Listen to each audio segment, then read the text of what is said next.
అన్నమయ్య జిల్లా రాజంపేట మండలం ఎంజీపురం పంచాయతీలో నూతనంగా నిర్మించిన శ్రీ పంచముఖ విష్ణు గణపతి స్వామి దేవస్థానంలో 3 రోజుల పాటు విగ్రహ ప్రతిష్ఠ వేడుకలు నిర్వహించారు. ప్రధాన హోమాలు, సర్వదేవతా హోమాలు, నీరాజన మంత్రపుష్పం, చతుర్వేద స్వస్తి, మంగళహారతి, తీర్థప్రసాద వినియోగం నిర్వహించారు.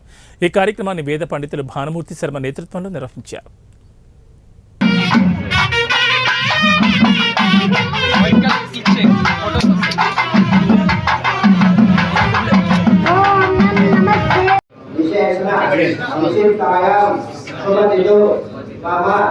సకల ఆరోగ్య ఐశ్వర్యాభి వంశాభి వృద్ధ్యర్థం రామాభి వృద్ధ్యర్థం మీరు ఒకటి పంచపాత్ర పెట్టుకోండి.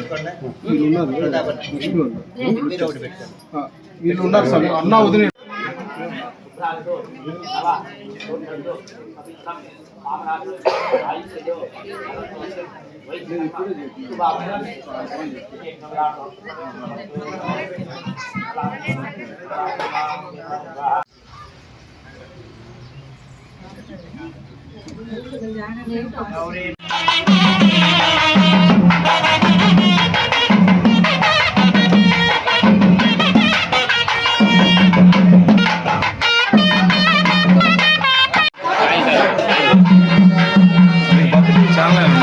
చాలా లైవ్ ఇస్తారు.